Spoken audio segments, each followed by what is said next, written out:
Nourdine TV, la vision de Cheikh Souleymane Sy. Woli malo an barka bla foli amrata kadi Nourdine TV la bela dinama fenfena sina karado fenna ka al bela dinafo bagale non kayla kala ko juma si kumbilo le flamme sankoro juma si wokelen ken la bela dine islamade mo wayri ka ka bogula sulna ka bogula jana wolle alngana dina association Nourdine Islam kenaka anna mo basena anna woli gisena na yela hazo Cheikh Souleymane Sy bidi kayla kala ko bi juma si o même ben janvier karo tele flama sanwa flamo ani flala ala badem bravo fam bela dinan kondo ki kunla Nourdine Islam ko kenaka na ko ka kelaro ka folaro kayla ka bela dinan konna ko anna mo ba la Cheikh Souleymane Sy be ni ala suna mani asna mara binyolo adna lalle kan sema ba konta kadi ala badem ma sabula ka tuya fo ala badem nya suya wakeme wala ko ka fsa wiya ko ni fonende adna ala badem lalle binyolo ko anyi ngalile ko ninke abado ya ababunya anya mabo juma fanto bela dinan konna ko beta ko lalle kan ko ninka amegan kadi ala badem ma wati bela dinan konna desrom so lutilu ko ta ko la din ko ninka adna lalle kan ta kadi abela dinan ma binyolo ko beta ko la da bari bitili ko ninka biya kono adna lalle kan ta kadi abela dinan ma Nourdine Islam jama bravo fam bela dinan konna ki kun la yanka adna do ke alnya bi men radio kan kala me do kalnya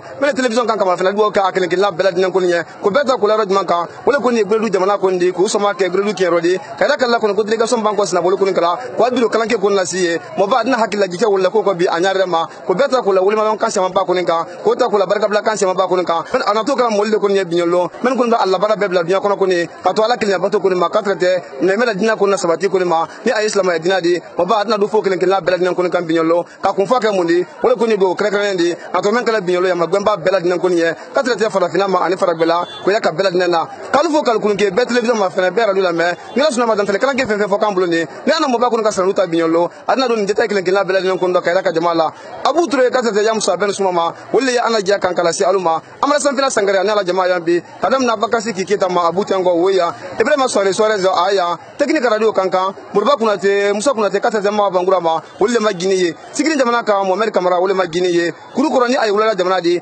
ibrahima keta Mohamed keta wala ma giniye mabudu la kadan tele ke jamaa bela dinan toro wala kana surutu di kafra bin ko jamana la kal bela dinan fo ni ala suna ma sranu kana ke fe fo kan buloni mbasi akun fama tuma me ana ko senyo ma ka kan kelen fo walnye wassalam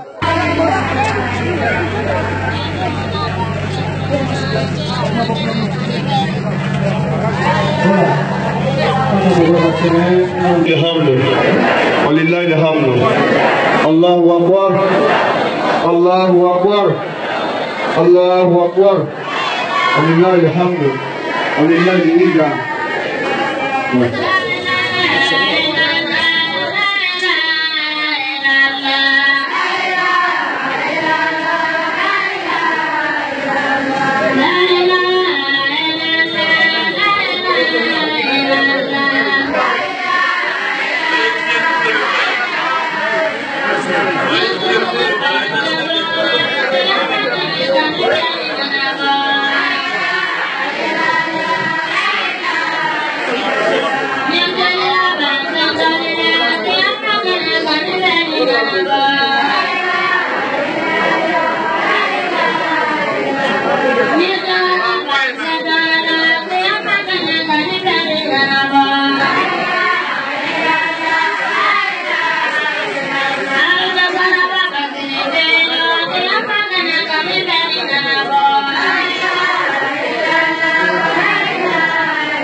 Amra jamado Clémentero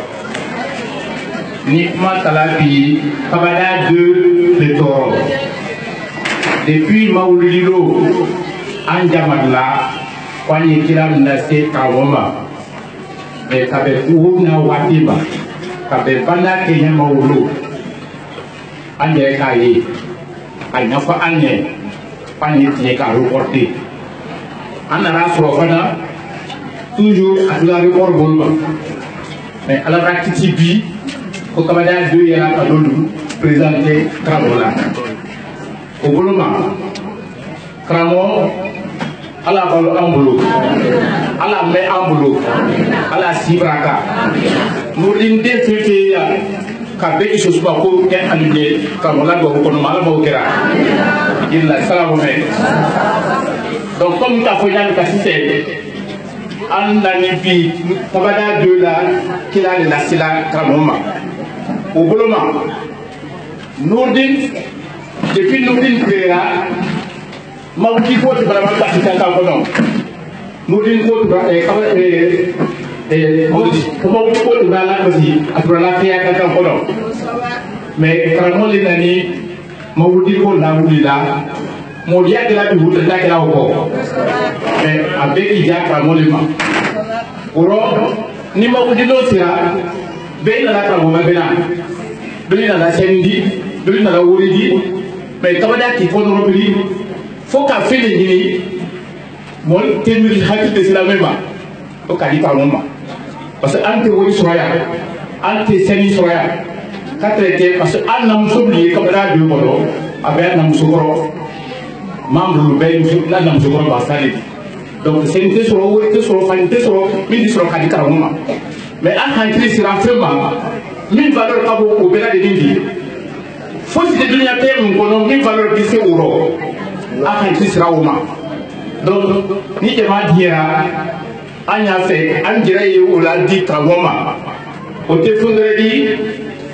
ala yere la kitabuba an ka wole bolike ko kana o di Kramoma an ka ta ka dama mawni loni ayoro mais banda maso amulo donc an kabada do ka wole folo kali Kramoma aye dola al dosega abra semake mais c'est mon frère Tony c'est mon bal Tony parce que anu olili fait filer kaka be do ko fe ni ala base là be do ko fe be do atala ça c'est clair donc vraiment nani dira ani ka do folo damo ka do toli ko fe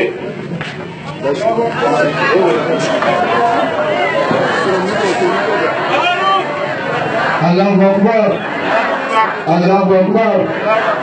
Allahu Akbar. Allahu Akbar. Allahu Akbar. Allahu Akbar. Allahu Akbar. Allahu Akbar. Allahu Akbar. Allahu Akbar. Allahu Akbar. Allahu Akbar. Allahu Akbar. Walillahi alhamdu. Walillahi iza. Voilà, on est venu dans tout le faut qu'à récompenser. Récompense le mundi à Jansa. Nakama ko jombo. Kabada de cassé jombo na beda kadi Kramoma. Non seulement ka jombo di Kramoma, mais à la base pour ça va bien faire. Ka quelqu'un du obema. Ba altisi la atilola sans croire que le pro allez Kramoma no fait et nous din pour la sabaki jabada dia fait. Donc au témoignage de satisfaction jama brasawa kawo wanyala abrasawa asinyala abrasawa awanya ala kuku kamera de brasawa na donc avec cette jésus et la vie quoi sawani kawo la bi an sawana la sini an sawana la sini gede han lolo jama ya ko ala salama satisfait au abrasawa comme quand on est satisfaction. Donc, voilà, est très satisfait de parole sur l'eau. Je vous remercie.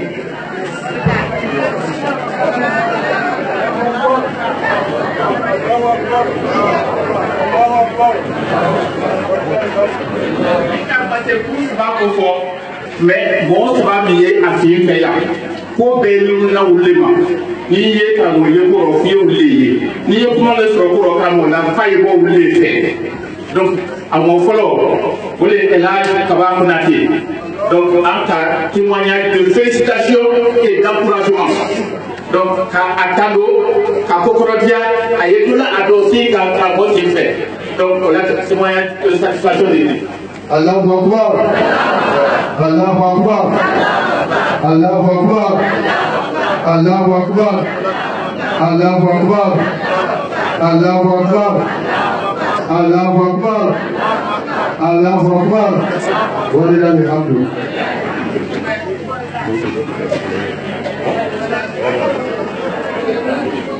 Nous bana là je sais que si c'est au fond de bah pour l'été sinon là a été pour le niasse cinéma clairement c'est faire donc là je sais que si c'est là d'amour l'été Allahu Akbar Allahu Akbar Allahu Akbar wa lillahi alhamdu. Nous voyons à la personnalité clé et là il faut des shérifs donc en Kabada parce que Kabada y a sous en télé en y a eu bela comme on l'a fait pour radio y fingera pas y a eu bela donc Kabada financier et qu'à quel nombre de y a eu bela et pour le suivi là donc là il faut des citer la attestation des shérifs la attestation des Allahu Akbar Allahu Akbar Allahu Akbar Allahu Akbar Allahu Akbar Allahu Akbar wa lillahi alhamdu. Kabada ma dan jankali uma anka do ma to kano ko kwen journaliste bi ya wulu ko ko aye be ko jate do wuli mais na trakado kabe akama slamba kabe akewolima kabe alakuma fodamba kabe aliyama ulle jirani anna sirem kono o jabai haketo parce que photo to kaniro amba den ba ko kamera o da famu do da famu na journaliste na amajere ma anye poème dédié à l'exaltant érudit de Kankan. Ô persévérant homme de la paix universelle, ô grand fondateur de la lumière, des lueurs islamiques, association Nourdine Islam, tu mérites de considération et respect absolu de par tes aspirations humanitaires, de par ta sainteté par rapport au Créateur divin, de par ta conviction à œuvrer pour la cause de l'Éternel, le Tout-Puissant Allah, le Miséricordieux. Car tu es depuis plusieurs décennies l'acteur à tout faire pour instaurer la paix et la sécurité dans le monde à travers le rayonnement de l'islam. L'islam qui est la religion universelle, l'islam qui est la religion de la vie, l'islam qui est la religion de la modération, puisqu'elle embrasse tous les secteurs de la vie spirituelle, raison essentielle de notre existence. L'islam est la religion que Dieu a choisie pour nous, ses créatures, et par laquelle il nous fait sortir des ténèbres pour nous guider vers la lumière, et par là même nous offrir à la fois le succès de cette vie. Mon indomptable émir au serment aspirateur, tes preuves sont si éloquentes que tu es actuellement le référentiel du monde entier, dont l'Afrique, l'Amérique, l'Asie, l'Europe et l'Océanie. De par ta pureté, ta foi en Dieu, ta loyauté, tes bienveillances, les passés glorieux, légendaires et religieux de ta généalogie. Ô Solo, produit authentique du foyer incandescent des connaissances islamiques de ton Diafoumana natal. Sur tes pas, sur les pas de tes dévanciers de Baké, je cite, l'érudit Cheikh Fatimadi Chérif, autrement appelé Kramon Sekouba de Kankan, Kramon Talibi Kaba, Elhaj Sama Chérif, Elhaj Fatimana Chidibé, Elhaj Mohamed Lamine Chérif et Elhaj Amadou Chérif, que leur âme se repose en paix. Amen.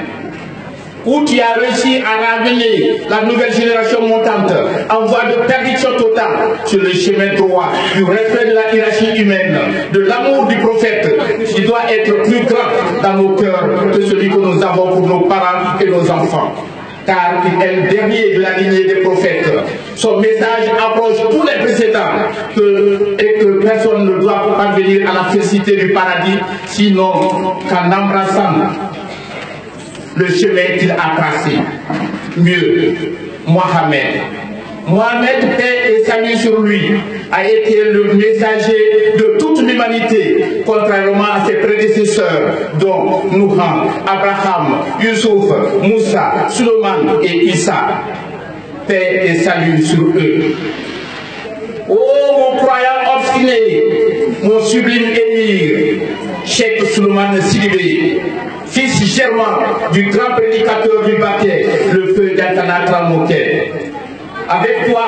la célébration des Maouds submerge et surplombe les crêtes des fromagers et baobabs du paysage historique de Mandeng.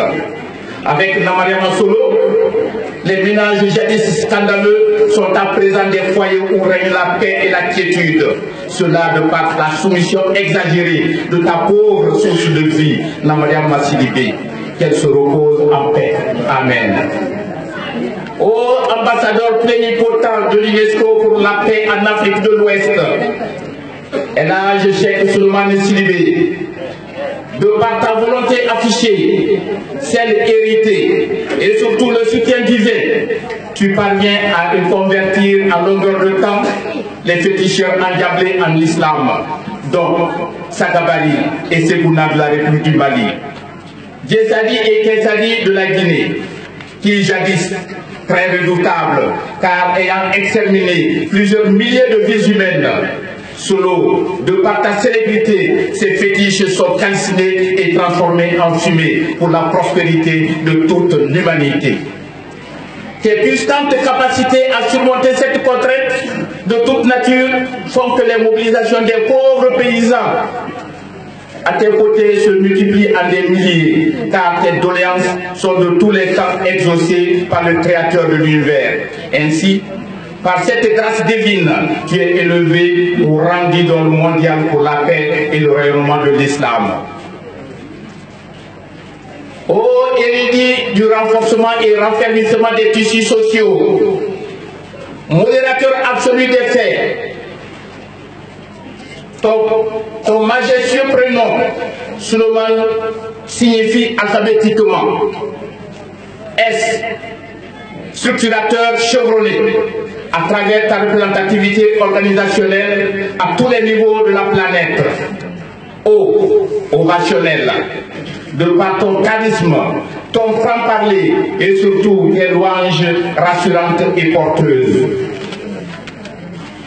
U, utile à l'humanité de par tes idoines bénédictions. L, littéraire, hérité du présage qui facilite la captivité et l'appropriabilité de tes thématiques par tes nordistes. E, éclaireur spirituel, raison de ta luminosité dans les ténèbres qui est sans égal. M, magnanime, ta bienveillance, ta clémence, ta générosité et tes maternages à travers à l'endroit des vulnérables personnes en témoignent pratiquement. A, admirable, par tout ce grand public, de par ton air fascinant et ta spécifique lueur. N, nationaliste, car tu aimes ta nation, ma très chère Guinée. E, égayant, simplement à te voir, la joie et la gaieté s'instaurent aussitôt dans les cœurs des nordistes et de toute autre personne. Ô Cheikh Sidibé, sauveur contemporain, sauveur emblématique, qu'Allah, Rahman et son prophète soient avec nous. Amen. Qu'Allah le très haut et l'insensible nous protège en nous accordant longévité, santé et prospérité. Amen. Que Dieu le suprême nous épargne de l'humiliation dans ce monde si bas et dans celui éternel. Amen. Qu'Allah, dans ta sainteté, accorde une vie paisible à ma Guinée souveraine. Amen. Que nos l'islam galope plus vite et encore plus fort dans l'intérêt supérieur de tous. Amen. Vive l'association Nourdine Islam pour que vive et prospère le monde musulman. Vive la coopération internationale, vive l'Afrique des Africains, vive ma Guinée indépendante et souveraine, vive Kankambaté, vive le quartier Kabada 2, commune urbaine de Kankam. Je vous remercie. Wassalam. Allahu Akbar. Allahu Akbar. Allahu Akbar. Bale je haka to yene ito fo monye. O chama yu ni tolo, ele haka to ito fo. Moi débatté, mais c'est pas comme ma femme dans le monde normal. Je ne vois pas. Alléluia, alléluia, Seigneur, que tu peux la sa, anna kamado bobala.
Jamang majine saya ferile ni beko men ni salatu ka kanka ala ne maluma ala mo jara lay badra sherifu ala mo bamenu brasi ala la ne mado ka bela amui fana solonaka jonte ala lo nalu karatolo ko lawli dina baraka ala mo jara lay badra sherifu alamu wabalu nalu kara nema do nyewole ji la ko jidi ko sabata ni grona baraka la alamu chera ayesara kam membola bi urani na ala mo ba fere temenen ye kende men ye bon son ya la bi ka jidi ni sabati do do ala mo chera ne men kende lu sen kan ye du ka kan do danta lo ya ala mo chera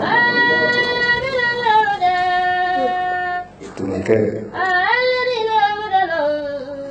kondi du mo ke do men ke do wuni jala do ka ce Allah kila ka banga duwa wuni ce mo balu do melu keda ala fe jom me ye duwa wuni kela jom junu woto John la Fontaine Tobo ane baba Kamolu diana kuma fo wole se nei Ke molu diana ko do fanka ala kelenela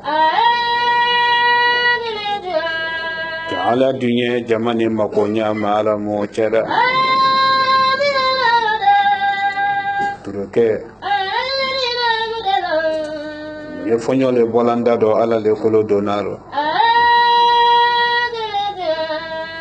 moli nya lo ala do masamena kile nya tetiala moli sombe ala la kile nya do masamena hina ye chesa musolo kono gwanka chelu nya tegwedo moli sombe ala la kilenyado ma samena hina ye faltane nu kono gwanka falu nyate gwedo moli sombe ala la kilenyado ma samena hina ye konne nu mayela ka tuyani tilena ka ke ko badi moli sombe ala la kilenyale do Samena hina ye jamfa julu tiya ka jamfa lo siri lenko Gatekar Lajinakar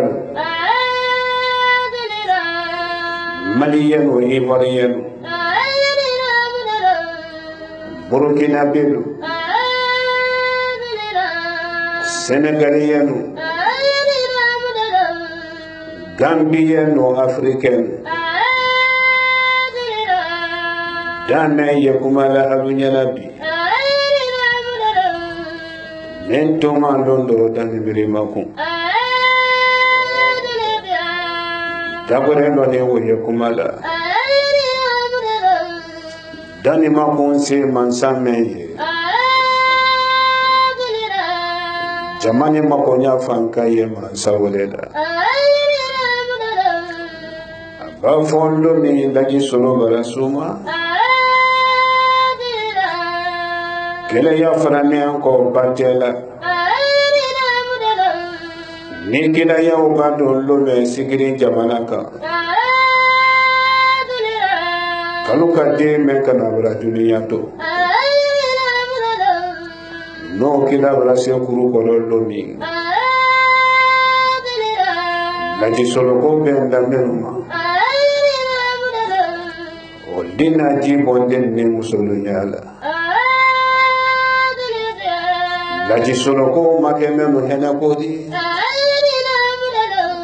Wala fo den ne musolo ma akalu fana lu chemalo ko bidisi Kama solo dunia kuno suduma Dunia badi la nyaunya Madia men natelekele wonde malolondo Kama solo dunia Ibaja masolo nyawunya Jamaku makeme mo harijade wolde malolondo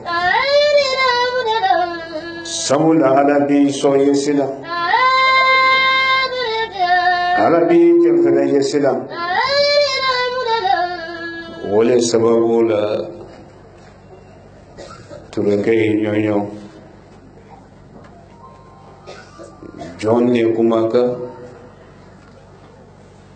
jonne jurubuto tumbo ane baba ntese kola fo alaba mena nyini fentese kola fo alaba dunya di mem ni alam men ko fo kam men una ni woyen ne kunde la atesono mela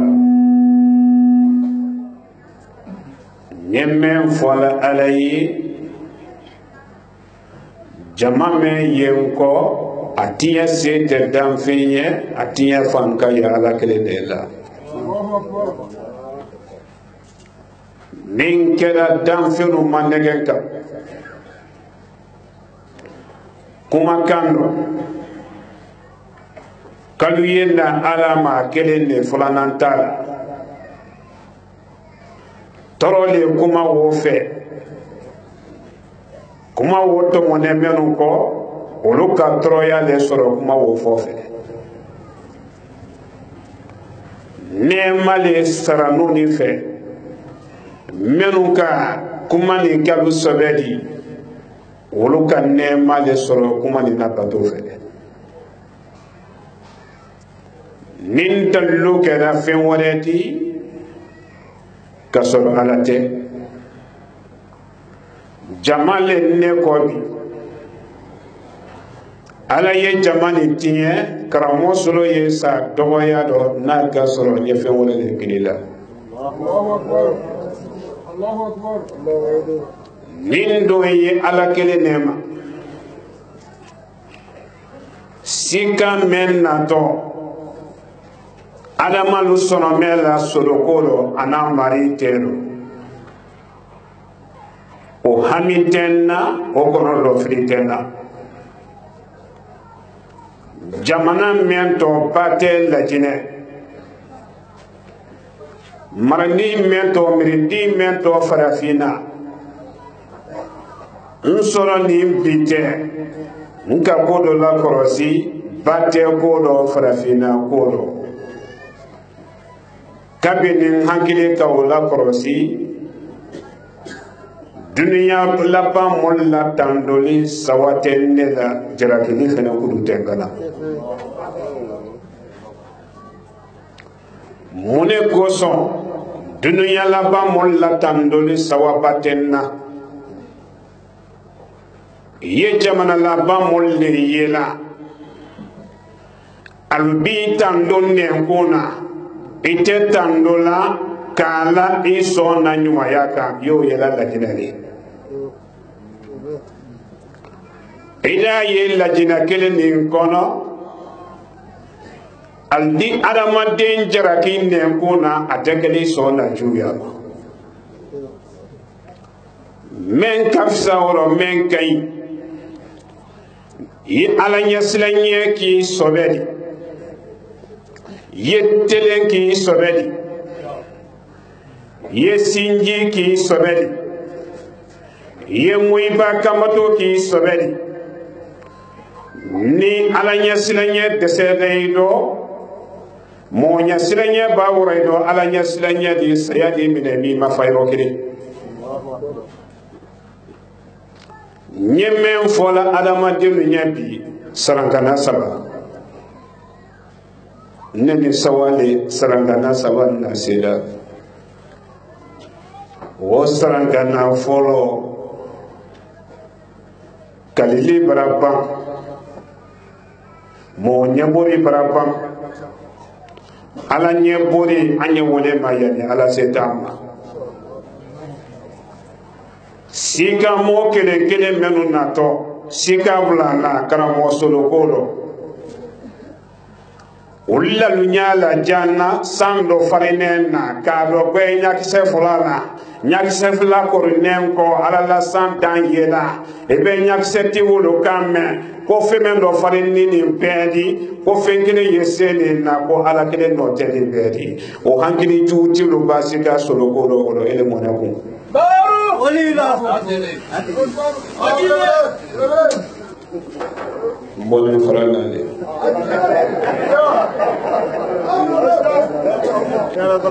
idolo abate meninga ni wara sangara dalu jugutilu da fo kon kan do bele bate dalu la ko walu kama ni wara sigiri kalda fo kon kan do bele bate kala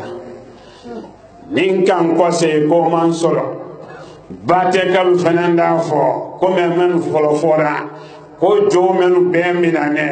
ko be mala fili kise kelen men ye wulo do ko wulo ya ko ala bolo do ko wulo ko so ko teselala nono de islam ashhadu allah ilaha illallah wa ashhadu anna muhammadar rasulullah sallallahu alaihi wasallam wodo sarankana folo nyen sarala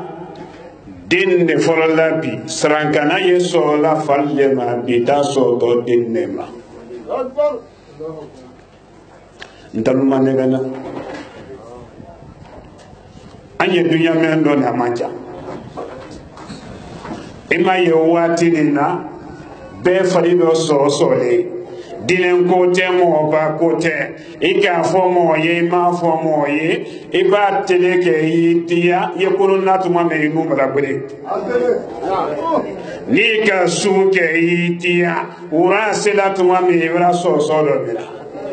oro ala to do yenda ma fo bi sunya oron fula be fena ya la jimi tele oron fula ni mbanda la jangaro kuda mena dane yahudiani nasara bolo alubara la seri osi le 2022 ne makonona o bena molu nyagba kwani men boton ne darobi ni ala sonda ni men ka fo ko men nya fola nyami afola bana kontra ni jangaro tilete kontra ni pasitilete men ye dan feno pasila kontra ni wolete alele kan nabila yuba so jangaro la ka tumudo a chendero muso ki baro kabra toro nabila yuba jangaro sene yorodo tumudo wati berebeda ngeno ako alanya sono medo mari dunye tumu kana don nendo few ni ko folan ne menan ne kana padi ko fola o fone limana yambe ko so o nyondo anna be make norotini kono done yando be ba anu matre 24 do matre 31 norotini islam ashhadu an la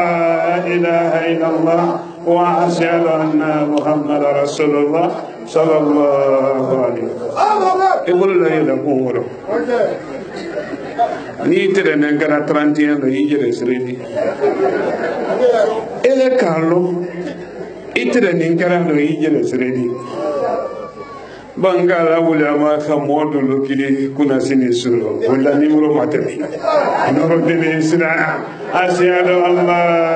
ilaha illallah wa ashhadu anna muhammadar rasulullah sallallahu alaihi wasallam nyafati ye telefoni manyinga ko mo ne ko so telefoni imatami na mafo febe mbolo wati na aradali akan ne jamana gondo annote ala nodi ni ma telefoni ta kungrela kuna sini sudo ko ila telefoni mateli anelu matele 31 no amma tera role Ninkom materano, ele fene materano, ele ni nele ba ile nete. Meni waninga bulala de kela, kala materano, kanyo wate uri yoro, musulu zidi, uri yabisi macheka, ayina sina kadutu onene, kadira yekero wa, ni ala sonda bikunyo, naluwe jere la bonda ila bofira kono kanjira kamwe. Nono dene islam, ashhadu an la ilaha illallah, wa ashhadu anna Muhammad Rasulullah sallallahu alayhi wa sallam. Olo sarangana folo. Olo ne dinnem. Beji fafe.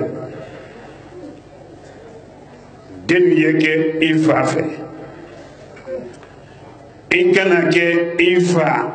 Kana ki la jondi. Ikini ifa ke sere yondi. Ifa ateme sila ba cheju ya nyawunya adamaden na kode wode elifale ikene ifa ki kaya nyondi le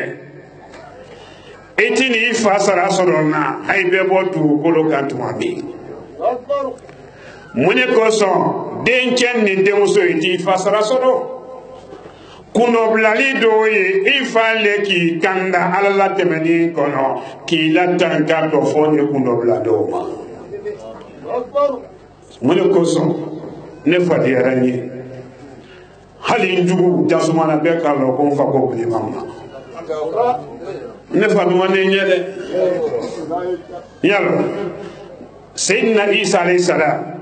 bundu men didama na tumbe sulla kono nya foka alayo baile wolo go frente segana na kanso la lomi ki de to sinoro na wana mo wala kuno rando fa ko la kuno noro de islam ashhadu an la ilaha illallah wa ashhadu anna Muhammad Rasulullah sallallahu nidu wo kada jibila do jibi men ba ke karamo sulo ko adomina le jegadi ala ka wole gende ni nara moto ko du wunni idi yalan kala naluma ni nara fadi ya bodu wunni idi yalan kala ni nara fembere du wunni idi yalan kala ala ba ko mena tenema nya so langere le foroma ni sula kunu dallo di dallo me namana mo wala kunu no kilo na ndem fale folo kunu ko no de mo folo mo soro folo adallo tenjina ak makantenda ngona mena ko ne yimedo kake woro beti fafe sababula ifa ka urota lomi ki na kosanda ka wadi barina kaluma kama ko inala woro telenkele men dira ki la horoya kanda iti fa sasra iti ni fa sarasrona woro kele wo malolo ni ma fengere di fama anno woro men talaki bafudu ki leke halaladi ki bokuma fla foro ele soto moni nyini na ila boni sayate meni fasrako yede wulle kamena woro soro marake yede wulle kamena keme ya lu fali koro fa kun yete le gbela de wulu sini kafe barina dende ni ki si tulena idule korosi wati mase ila mo yano idule korosi wati base lo memo pa ya tuma molti kun yete le gbela ini yede bondo beti fafe sarankana fulana itolo kuman nacho yakunu naso ma iti fafula yo gala mun dogo ita chale ba kunu so ma so yi fafu hal ne ma fe ngada dama afo gonde kala mi kandara e ka joro de ala mi kandara ala danya kele wo so ma dala foli ko urafe foli ko wodi menya imanela santandu obuto nyaima denu ay ko se moy baru moy baru ina yena se gamra wala lolu kono mo mansia 31 mente menendi den koro menu ye dola ne droko kan koro ma wolo kote den yonkula Deyan korol no mome makranya la droku la 31 ni fe 24 fe kal makranya dolomina o dendo tieni kudalu ye muy balu sen fe bi lulu ko ne tisanya fola mo ye nya fo droku fere la luye nya fo dolo fere la luye al no fe mayira la kamo dinu ke ye ko fuladi baran kalima sala ni man samemuno al na kala duya na dame ma barakata ro ko la harafa ne kisita luye muso furu bele ko ama fule kunu suro accident men gara kunu suro c'est era 81 ke ko le premier brabe samedi fene ma kalite suro ko lontola samedi brawa ibidi jide mako sa sukelen tolono anu menu matra do karamo solo lo nentenni ala bandi e ko sen ni ko do te bo yani urate matra 24 do matra 31 do ibidi wujere do tiya sukelen tolono banali kanindi yani kera ikasara men sora do jo wala bo banto yodo seima wala ni droku di ale kena droku kan na fame nasima ala bo ba anto yodo seima do Ibraloti, Idabolo, the Wedumante, Ibraloti, Inyak Sero Wedumante, Ibidi Yerotie, if I'm Fane Penentete, Ire Suma Bolalete, Guru, Basin Daravilla in a pony, Fenanco, we cosine, Ikabakorola, we Maku Ibrano Koju, Nuruddin Islam, Asiadu Allah, Ilaha illallah. وأشهد أن محمد رسول الله صلى الله عليه وسلم دلومينا كبابر الله دروغومينا كبابر الله هي على مامو بيسيدام سرانغانا فلانا دلو بيتي بافي مويبا مسلمان نقول تتلونغ كودي muy ba musulman sarate soro akilen bele saya kanuna ko fadele la nyana mayala muy ba musulman kilen be aba harije din na lomi kono karo folo denke itolo malode elemen wani mina kina kuma ju fo ibama elemen wani mina kani koroke dantien lu kono kana makosa kani la mo balu doya nyafu ye moiba musoma kini ne mai mako karo kono atele ba dafa tinkono dimi balenko tena bondo dem chewati modi kadimi builo na to ne dolomini drogomi nema musomzenu kunsi yebe kasi kasabi mase sibe kini ne mani mako tetele mabe tetele di alente demenu yeye worobi alui janto moiba musomanu lo ne ka menke mbaye ne dole mbata mabi ne ka menke mfaye make mbaye wallahi ala yusridi muneka wo fenece ne fala ko le kurusi da mpaka na ko juya akonye ko nde ina mana meme kenne ya ki fatu susma ifa ku tele ni ko de la here wala ale le kan do su cheli woma ede mo iba musoma iboloro ibidi muso lafsa ya mo iba musomandi ele muso iboloro bi imu iba ye kasila dandan fe menu ki yetele kuna gbero kawanya bolu fe ikuma yalenko alumatere koroma donindo alumatere la toro ya gberero kafari ya bo selima yi kana barida ni kafedal la ye motoka onya boni fe wuro tamara la bo muso ne wo do ne ko ele ka o ke mo mbadi lukono ka we soro na ke mo nindi nya fo denu ye nalumi ko se mo ibaluma muso ni ki bila muso ba do ya iche ki o korata la na ko sando nya fu ye ila dunya ke kinaya do kana desoro de ni ka desoro ino juru tala ibina muso bala ala di den do so ida be sreda idi kasi wuro ka do kabul ko muso do ki dante nya ko musuro kabanan ko ba muso bara wajo aje na maluma joma yani do yama barala denaka ani dabla la oro Demso ko kona mato atala kadi ko sa favora demso ro wa fala ko dubara denje men ya annatadi o fenen ga bolo fen nade ka muso wona ro men no kale fen ro wa bidana adi bolo nya fo adama denu ye muso misenu alu ye hankili solo mbe maseni ndo ke ya sisa ajebi tole sisa men do ko tew inshallah ikalo wolo nga fo lay kabakuna te kabada de ke ka kabajan sabi adiale kabako kundo to nyami malo bante mo tando la ko na jansabi adiale ni nka fa ye wolo tere kuma fo kam o borele ye men sono medo kuma lo nan tera de maka so hankilila na la jama ka bonguli maka selima menu ka teletem menu yen namonela menu yen kelela keleten ne wolote awi ni alate men ni kele sera jate do dame ye domuni kela dawron fla len kelema odi ko do filibi talla dia soro ni se wadila ni so ni kan no bone ka se jate do ala kan so fe mena no ti de bolo nda fo ay ndo loida nga lo jo yirilu la mali kono yirilu te mali kono ko ni teran sura ka kal do ni kasura akera kurukoto jalaba mentre television na la bo mali yam tolo yenna yiri to de sekuna sakabari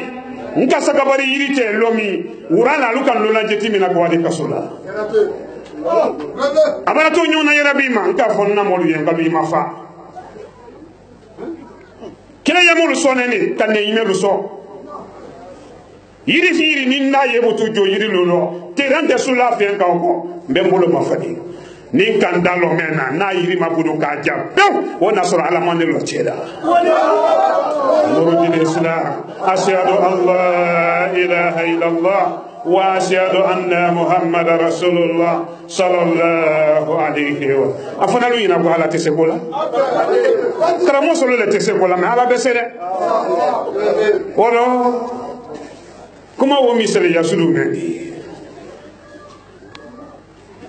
lola jeti metere jasumana kuma ni fogana luye ka aluye ala la julu sarake yalo kabo jasumana kelela be makasen lono ni na tieni la ni soma ni daddo ti fen fen na jasumana solo ko tiya kama afangele betere ji ala wati de ka atele ka banka wanko rakasi ile soro kwanye nyona ko mbalu silasa ya kama ka duru tinu ko ba korotela kila fola nyelo me yere dale hongere parce que mo ke le fenga ni mo ke le ke ni yai ke le nyoma ale nya solo le amin sanjiri ka a jasumana atesi tamala jere ala ka do tinya kam nalu ka kurun ka kabla jasumana kono ka ira ka mon la yana wa talahara foi te ka jonya ni alate menu fokani ni jina sentana karanji ro konya wole la ka yendeme ala nya sintana mol ko bidi mendo ye kele bo yana ye fanka de sintana mol ma ni ndo bole la kele yana alwa wolo Beji bafe ye wakele bye nyalo mba muso miseme kame konne bila muso ko kala kuma kasi akala omole kaire dafe kanye na tefe kiye ni wurila la bonda teni no ata mai kolo kela mabo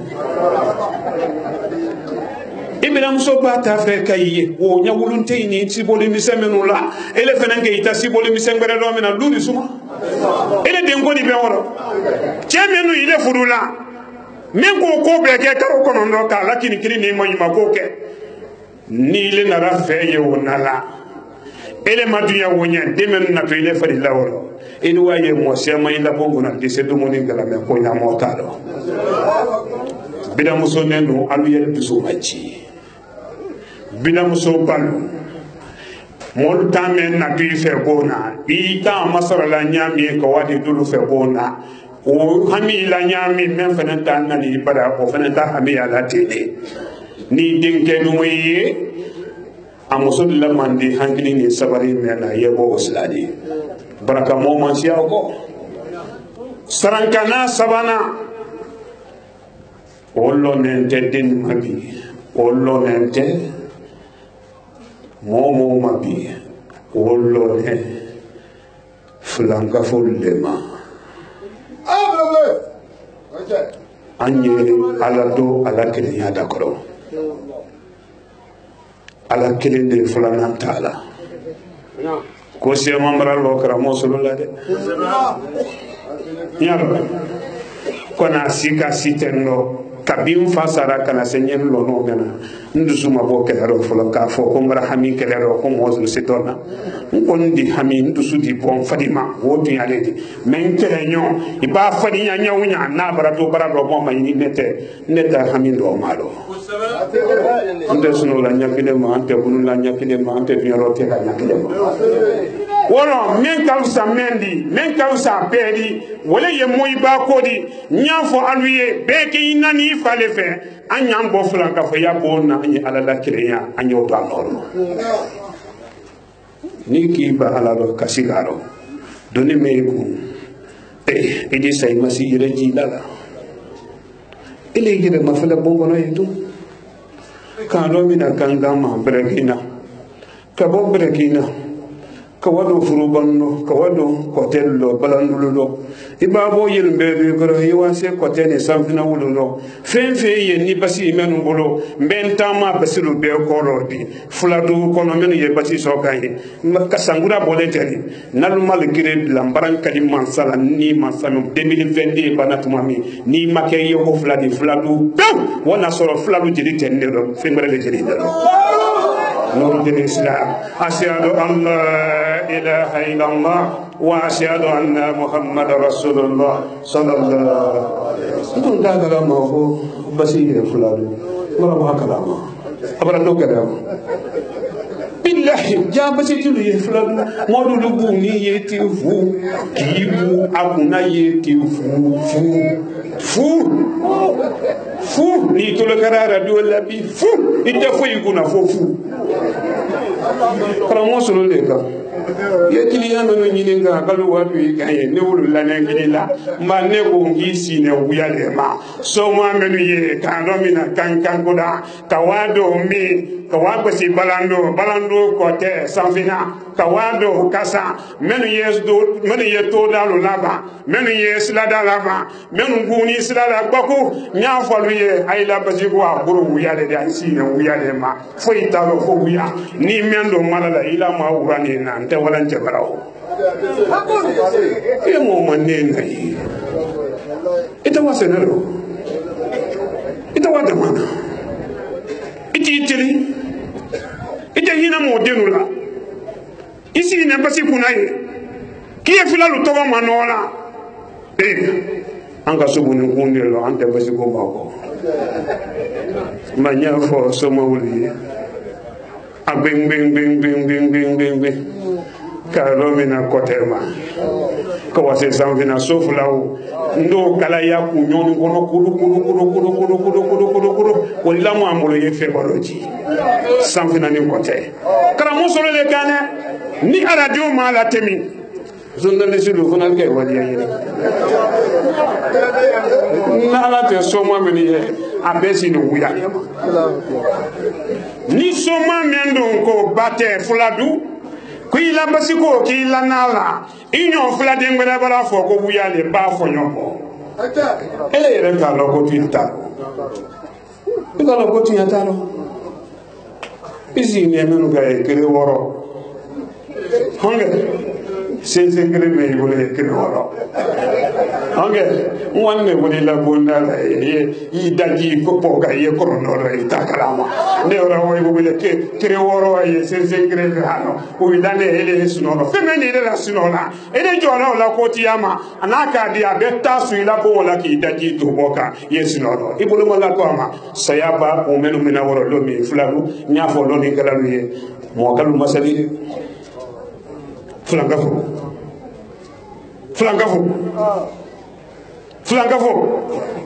Ndeti na kiti kalama mende baba sere la basi me bulo ndeti risu goro na kila de wotote banye ala ko ma ni ala fe ni te ala fe ta fe wala ni tera fe ne ma de ni ma cha fe ye balhule ro ka ala dunya ka tubi ni jama ala mo cha oro mrasawa kabada di alubarika bi kosabe soma ke ni tolo garanna mbete me ala misalo utrongo ka mbase basilu kanyamaro fenenda fo soferu bi kalu ida sumaya be vitri fenena ji sa ni korote na mona ni kara sal ni korote do lu fini mete ne wala sam vina suni telo nya wala kote do suni telo ayere teme o gondo wala saras keden seni kote do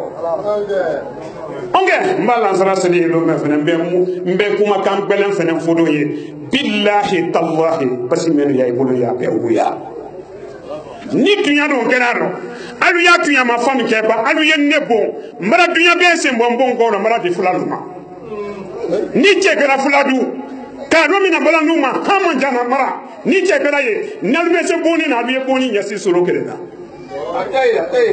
mara tunya be se moro buto mara to fuladuma misite wara ko na fulaka vokasia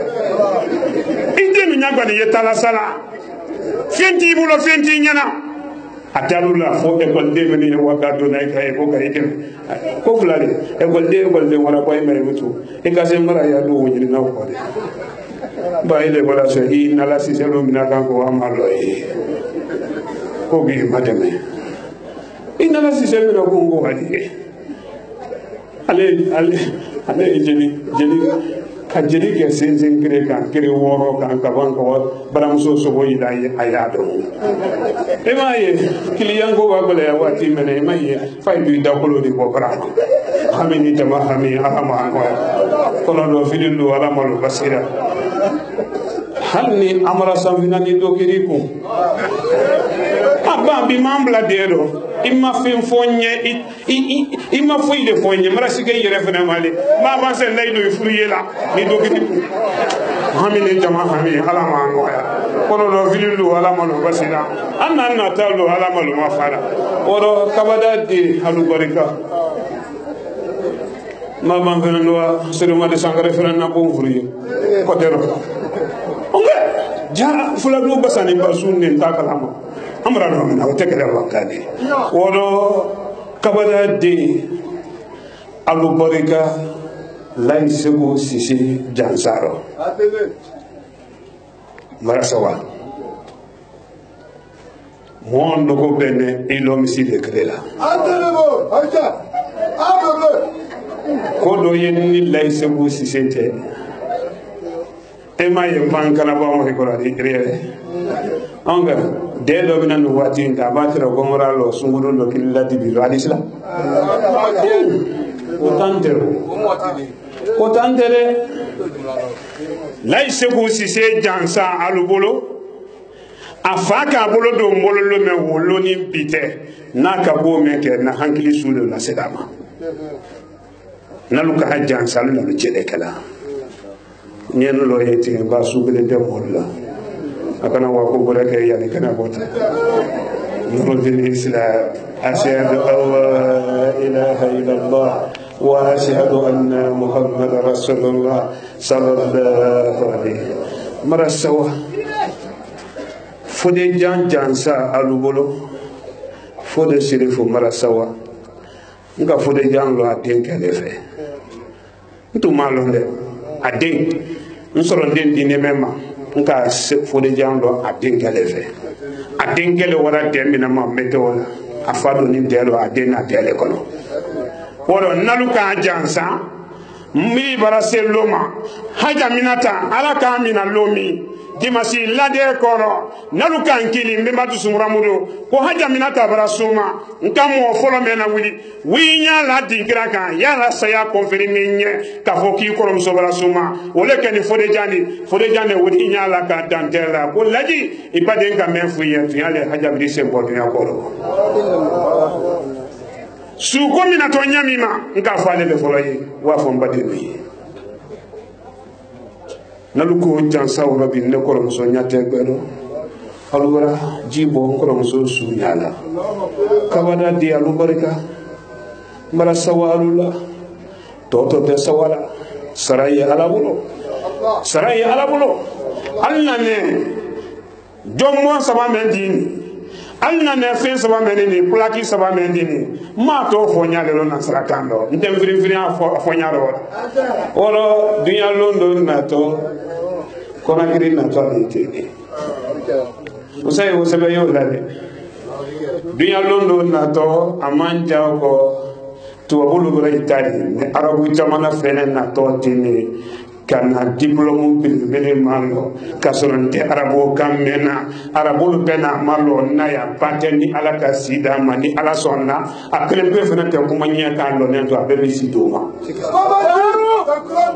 nya vele aye kuma men namara nya fuli nya lo mi ngo dunya londo na to nya lu kidika kuru men kono ni kaluka wania dunya londo na to dalu jere manyine ka pantera kuru men kono ko tene ba wo fala lo men ko dul letere ya adini bi ventilateur le ti kani dunya londo na to ala dina mo ko defene ni o fana la fo ko ni maka kenyama o fana ni be wolu ka boy ka to climatiseur ko nen no te ala no le nuru din islam ashhadu an la ilaha illallah wa ashhadu anna muhammadar rasulullah sallallahu alaihi wasallam basi solo ajatu bi ari basi buloka fulade menu ye basi kuna ay tetu bisa yo alubra wa basi bon lo fuladu yo ibidi jira lamolo ya nyasuni ma yo ile sera basi bon lo la fuladu ile sera wo gele ko asaya bi soro lo me edenu kuma ji ne nguso no kuma ji ne dunya moro basi tetere isu golo isu di manjege edenu dalu kuma ji wolo kwa fatu malo ka tu ni se mondo kene te fuyi dila cheta denuma kre basi ate fuyi ne dila cheta denuma modo kasi mantona da kunu bodo wula jana ka ko kele no basi kala basi mara ko ke fa ka boy ka na fenen fa ka boy ale to ke men duna le fenen na ko fenen lani bi o mankende albo wala ko basi ko ka de bona bana wallahi billahi tallahi wati bone fo wula jam kunu akida ndene ya kunu nga fa ngo basi te fo ala ala fo ala basi te mo fo ala mi fo anuru ila turu le sedi ni basi do ngara fo ala basi da tawla lo bidi masini ma tenano ni ma basi wo kunti kanto bona ya taw wona sonde silete ala mansi bon kono noro de islam ashhadu an la ilaha illallah wa ashhadu anna muhammadar rasulullah sallallahu alaihi ne noro nyinika kan noro masama kala do fulani kan noro nyini alala ado fulaso bela fulaso be sabati ala koka nedru kotonen wala mbawa maka wala foido alaye ele matubi woro ele banna woro ko wa fe nangere do la danye ko ila chaya bo isi la gunaye aloni be tan men ta gunaye e kafsa tan di am kafsa idi ite tubi woro yi bolo walo baraka walo bi ha honge kado mina furubam kado mina furubam kanando balanu kanase kote kanando sanfina kanando kasa kanando bongo kanase jansumana ka jansumana ro tama kala tuluturu ka boye ki kwansina ko wasulu basi yaro na betiya sini soma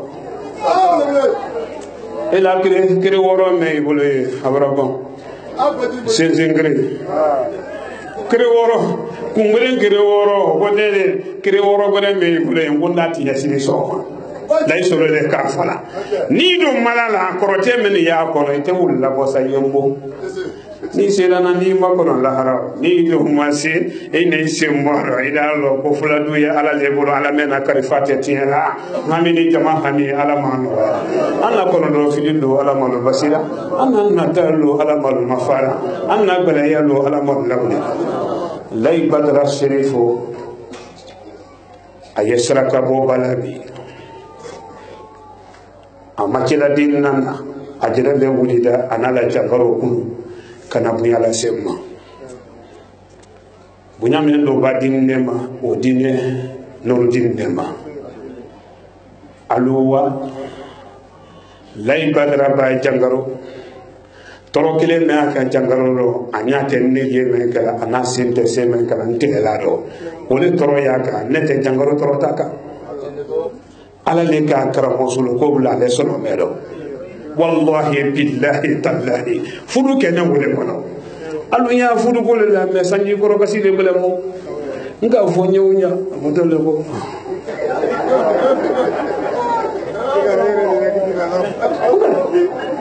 ma fo nyewnya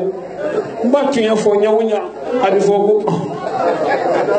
kasoro wote abu kene ne o mabla do to mami adomina ni alale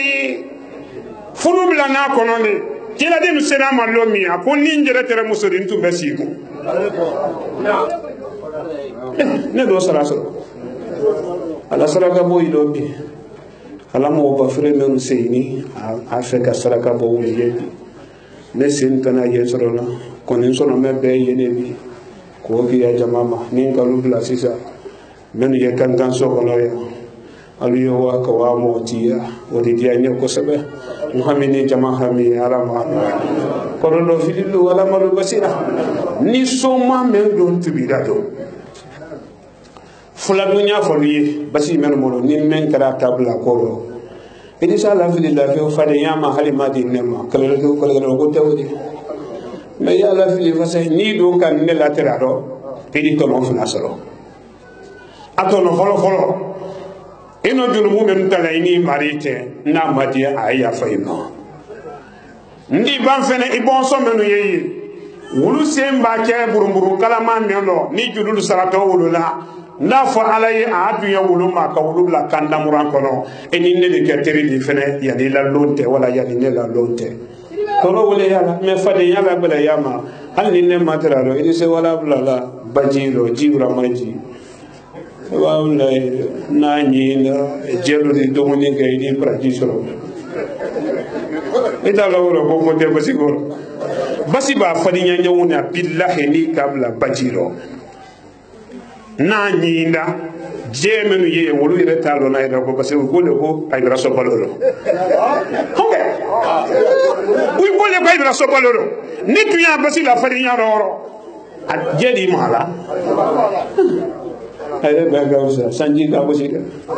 ni sanji ka bosi fana ti ki sia da fa ne ni wulu ka la so ba di ke mo fentari amini jama handi ala ma anu wayala kono lo bilu ala malu basira anna talu ala malu mafara nabela yalu ala malu lawdida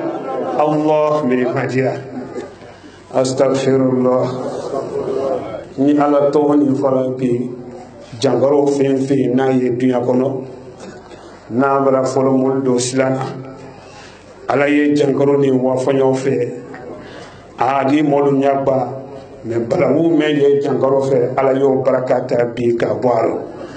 sangura barabo anka jankaro ni do wo ke 2021 ala kan teme aka jamanya ba kona make fitna ta na teme ni wala ni ala sonna ni nan kana bol ma londo ko ando wajankana ni nan makasi ala yiko koni mawlon lo tumalo ni siren turne banda tumami wona ke ba dolo mi do be ndo mi na siri muna foyi dulu bara bodo mina ya ka wa sigiri ko wa molu contacter ka kuma lo mina molu nya sigiri ko kan na waya se ko bolo ka wala ma ko ka rotiye ka ya sabotena o kono no fili tenela ne ime wuli la lo me kesi ni na ma jiri na ba he a woto de so me na mala taifa ba asuni nya ne ye no ajulu kam wala wuli ka wa fo ye molu ye de sense lo belenu ye ko cheme na talu kana ji ya kabo kudun kɛra ka mabon ka tɔrɔya la sa o kɛra ba o ma kɛ n kana nin kɛ o ɲa mɛnna mɔ ye la ne tɛ n ka nin kɛ hami ni jama hami ala ma nɔgɔya la an na kɔnɔ dɔ fili lo ala ma nɔgɔ sera o la duwawu mɛn kɛ tɔ ni alu yala mina astaghfirullah astaghfirullah astaghfirullah اللهم صل على محمد وعلى آل محمد وسلم اللهم صل على محمد وعلى آل محمد وسلم اللهم صل على محمد وعلى آل محمد وسلم سبحان الله والحمد لله ولا إله إلا الله والله أكبر ولا حول ولا قوة إلا بالله العلي العظيم يا حي يا قيوم يا الله يا حي يا قيوم يا الله يا حي يا قيوم يا الله يا حي يا قيوم يا الله يا حي يا قيوم يا الله يا حي يا قيوم يا الله يا حي يا قيوم يا الله بيهمي فعلي هي جنگلو بوترالو دي edi se samara bola ki sen to duma okay men na ne bi basiro ala le bi ne ka kali batite nanu fene to ye anna okay kana sen wala dube ko men na ka mol malo ala to ni barakala jangoro men fadilu ko jangoro to men ye bolu ko jangoro to men ye dotoro solu kono jangoro to men ye solu kono so misen ni so kumalu kono jangoro men barana ani men manda Allah militra ye jangoro la sey ya la sey ya ke gansani yenne yime mantunji mafakende ya na ye kende ya sabati ile ala loni ile ala kire yani ni mana yani ne yime la dina baraka Allah militra musomen lasini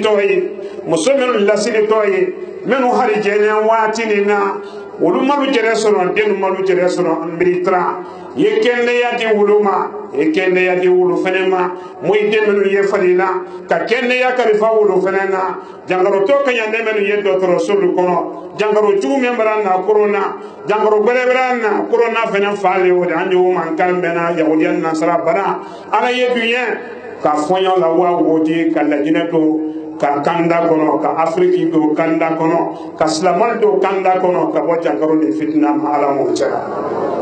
ne hami alu hami ala muhammad ne me barakala inna allaha wa malaikatahu yusalluna ala nabi ya ayyuhallazina amanu sallu alayhi wa sallimu taslima subhana rabbika rabbil izzati amma yasifun wa salamun ala mursalin walhamdulillah ayay hami fo ko meni jangaro te kelen fatia men tato bodala sisa nim banda wala ni ala sonna dimasina to ndina jidi adama denoma mi nyale jini na ane fene yedomona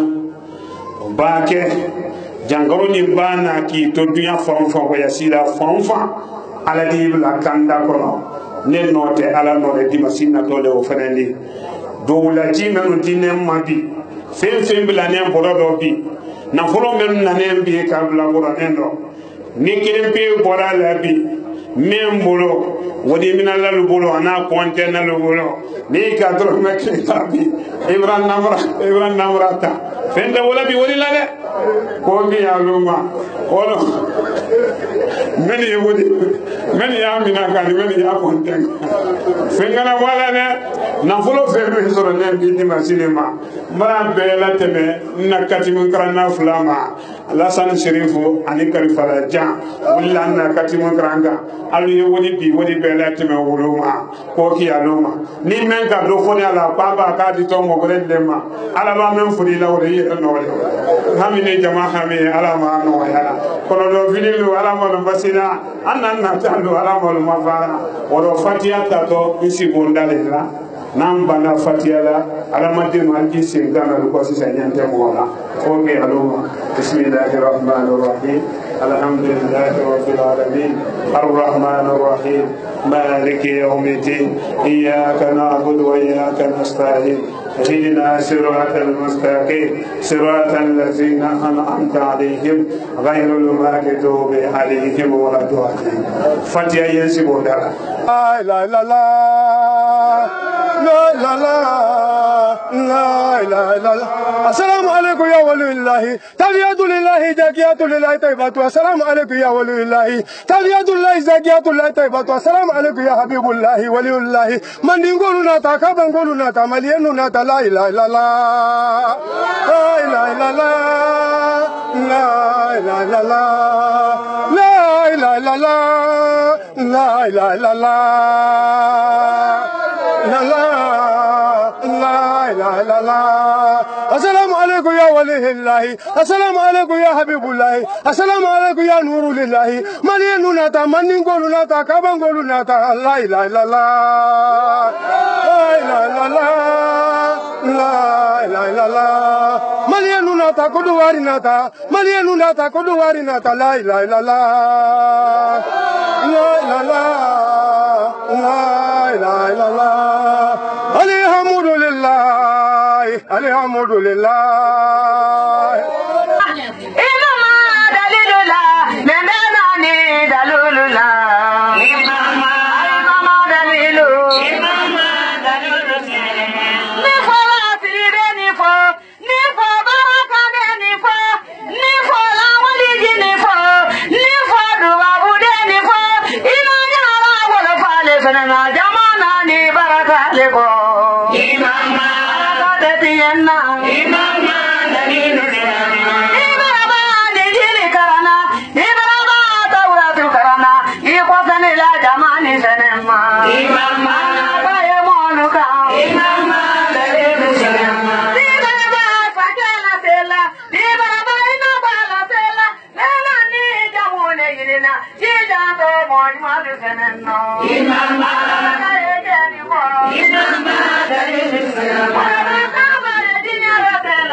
Tuluke yoyo mrasawa nala sonna dimasi nato aramadin dina kabanan ko siyamahi menye men fola aluye wole ye musulu barala fani hami men ye nawati na demenu ye soron kan wuluye ke modi menna moni fiya korosi kono bidamuso ne na jo bidamuso ba ma be braka nasi ka bodelo bidamuso ba yimiri muso na dente ma afari latuma mi eleno adenke yela denke kuma yanen kole ni bidamuso ba la ko makuiro kujumane kunto ile dendo mama muso sere ala nema ala mahjirida ala ma bina muso ko tileke nen nalu yeta la lomi lay maliki muso le kera ulu bina muso badi Mbakonye Abulada Lai Maliki muso men fe bona wole to ko Haja Minata Naka suni tele jonya mina Haja Minata yi nkoro muso Minata to la ni alela na kera wala Johnny wo se na bolo yetu yadi konde kombatu ni malomi kwidi alala julu sarai Ibira muso ba yi wo fe bon kono ikalo idumi cheye fasai sikasi toro menni madia koro mena iche kunye masama yadu anaka bakoro ele la dienye alu yo bekele katoro iche kunya anaka bakoro ne wole fe no kela demen babalu fadila hanna dana de muso kele ne maduyaro adi konya kabla kono konya danente denke ko kele nawo demuso ninu ye konya la okorote ko membe ban krana o nka demuso do lon Ameriki amado école la dunya telekele mais sori dunya fembe la bolo karamo solo bado Ameriki fementa bolo mo lo fo kasange kele mais hala ba lo wurani na sisa kon sununi sini kene botol abram na sawa ay Ameriki wora sanfolo mena am faratola kan vulo ku do mbolo koro dala wa binani nka wole yakono demso akol laji mbi e fon fadi masidi donga ngui mafamma onge nuru din islam ashhadu an la ilaha illallah wa ashhadu anna aydo yele ko wala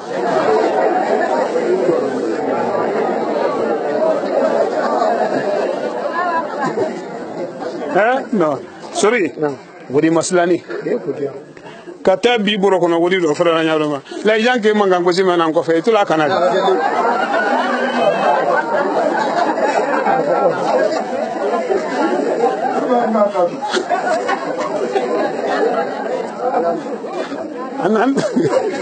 anan ada majina ntologoro ko men fana tum rasulullah ko be alo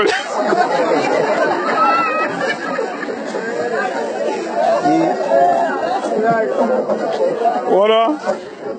bida muso nenu krisi ro bere chebona siro krisi ro bere ibra ye iche anala ko gbilimantama yile ferele kala woro sinensa ale ka anala joni billahi ni dusu suma men soro ni bolo bida muso bala saya koro bara ju kala site satiela me ele iche ku inya la moyiba ko gbilimante oma ele baraba ka angre ko fe alu ye din na dusu kasika kay bina muso dusu kasi saya ye na bina muso ba wo mina woro ka din kuru tu ile golo che wo fe ko din wulu la ko ye be o se to benadi ele bina muso ba itolo yenna bali nani make yara do la menka yesaraka bu ijerero ibira muso ne mba du ife bona ile la dona karanta kulala kalali ikila chelasi kenya mi kalali kana hankli ke keleni ha ayodo bentuma mi sai tene bonson ko dibe ni mamare ko ma ben ele din ni ki to kaburu kono wono bebi seko ke fudu kono lulu siro ilu waye kayira bra du lulu kono lulu bra suma kabla lu bra suma me bira muso le kasile labi ayre be ka fisa mamuso nen kodi mache memba ka mamuso sokoro bi idu wa bida muso neye amuso branya anya do lo atero ado afo yen hina za ko sunya gora ko ndi jebi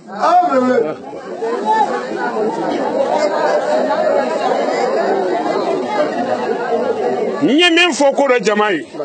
alu yi janto yoron nero baraka te soro na telekele baraka ye timinandi ya fenedi ibadu chebona siro yi timinandi ya lalde idi be bidamuso dodi o ya jere kele la katrete mo brema mais fo la troya yese wole muna ni mase o muna edi namara takadi denima wole la lili yembolobi ato to ne sinasa kadu wu chaluye fonyo dumani yalu fili alu mako ye yalu na ne ku mena wo nyabo ne note ala no le ka ala bi o ma bi ala mo chara kono do fili memba ke men ka ala ma no ya toro memba ke men kan bi ala mala wudida anna natalu ala malu mafara anna gbele yalu ala malu lawudida anna toro yalu ala malu lawudida Nurudini biro ye sosola Nurudini biro ye sosola sigirin jamana kan bekan jamana kan dunya kono jamana kono akoka bale ya men baka biro kono moluka ala mano kiero ko luko kan yedo ke sanungola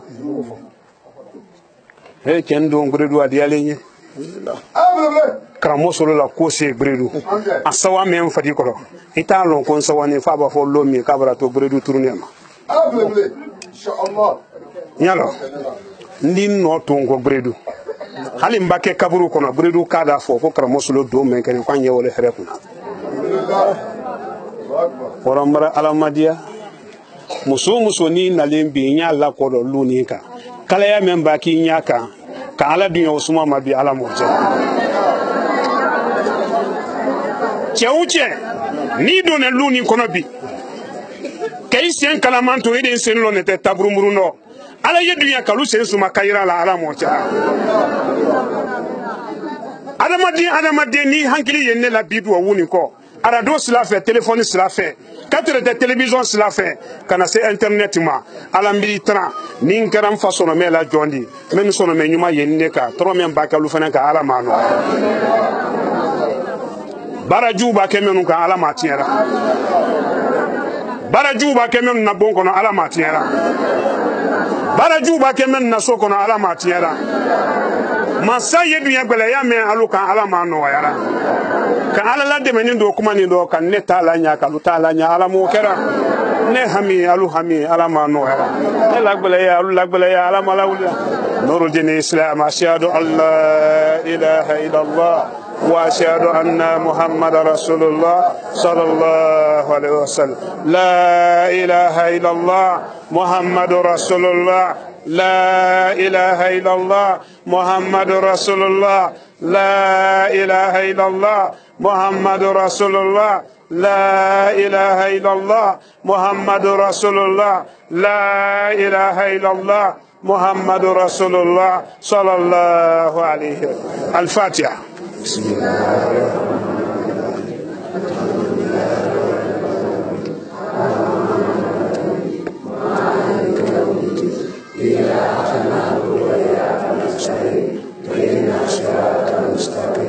صراط الذين أنعمت عليهم غير المغضوب عليهم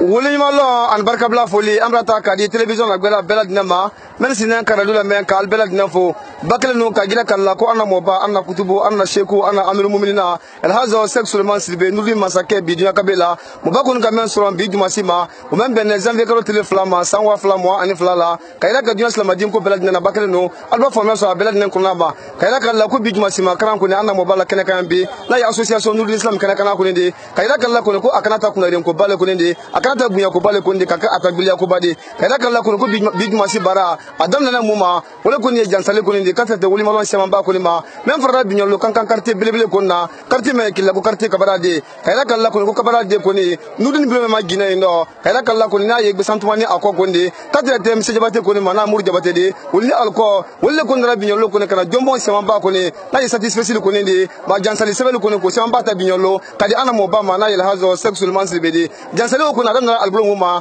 ni ay kabara de mol ko ndi o makado wuredi alga mo ba fo fo lirobi ka konon do men ko ni konon kalisa de kabe muma ko mawlidi ko ni na ne me banki kunyo de kisi annama yanye usula ina ma ko ni kama fele ko akotu ma fa do ko ni amra jamana men ko ya jongana ala kunun ba ko ndi kala sabati bi kala wuriki ka valeur la ne me ko na ko la kisi annama yanye tata ma wulli ko ni ma ko le kana anna mo badi el hazo sexuellement slibe pro wulma kan sema ba tata de barka bla kan sema ba algo ta binyo lo kali mo ba ko ni ma ko la ka bela dinana albanko ko kunna alka munta kadi mo ba ko ma wala ko ni ala kuma kan ko ndi kayra ka bela dinan kunna o makal ko di wala ko ni alkuna bilbil ko ndi la ye kambili ko ndi kayra ka la kunna ko ta biyo ko ra ben ko ni ko ta ko di mo ba ko ma el hazo sexuellement dibe ko ila ka bela dinan kunna ka be ala baraka nan ke ma men kan biyo ka kaslama ko no biya fam bela dinan kundo alkuna bilbil ko ko ta ko di ama ko ila ka bela dinan alban ko ko kontra kay mo ba ko ma ni kama fana alka mo fana ta kadi ama wala ko ni satisfaction ko ndi la ye jansal sebe ko ndi kayra ka ko ni ko albasa ko mo ba ko na barala anya gre ma ko ila ka bela dinan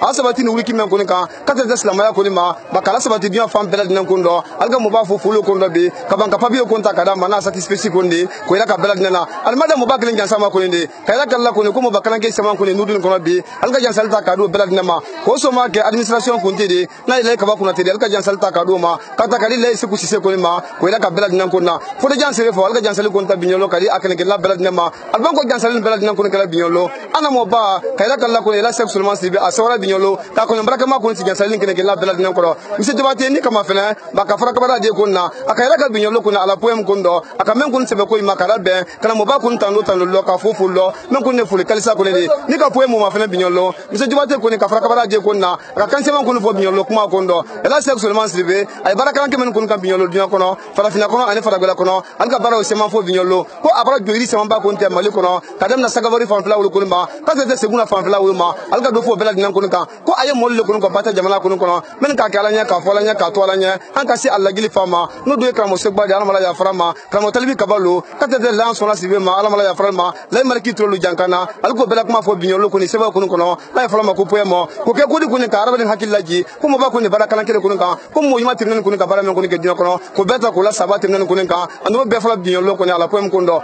kala kala ko na mobile hazo sexuellement sibe ala fina ka saranu ta binyolo ala saranu kun ta fala ko ndo akaraba den ko ma kili binyolo ala nyesla nya sama bale ko na ko anyes la nya to na ko ni wala na fa ko ni wala araba den ko ma dunya ani arkema ko ila ka bela dinan ko na lalli kan saba ko ni mo ba ko ni aban ko araba den ko ma kila binyolo ala nyesla ko na lalli kan saba ko ta binyolo ko araba den ko ma mo ba ko ni aban ko la binyolo aka saranu kan ke sama ba ko ni ke binyolo woli malon kan ko ndo barka bla kan do kata ka di jon ko ni ma wala ko ni ka bada de mol ko ndi wala binyolo kan baraka kan ke men ko ni ke la jasalo ta de ka di alema akoko di ne anya rema la se ku sise o jansa binyolo ko adiranye ko me ani se ku sise ta ka duna fo kan la ka ba ko na te o jansa binyolo ko de na le nya anya rema ko me ani ka ba ko na te ta ka duna fo ro ba ka ira ka la ko fure jansa fo o fure jansa binyolo aka duna fo ko kan ko ale se 1 euro ko me ya ani fure jan ko nte o ga hakilla ji ko men ko bina krom sala ko ko ni di ajamna ta ala mala ya farama ka do fo ke ngela bela dinan kan o ba ko ni banko la binyolo ba ke no ala gesma le sabana ko ni akada mundi akota ko lo jonuma wala ko ni dalu gitil ko ndi la ye basiti ni anyon doldi ni kala bi kuma fana aka kuma jonuma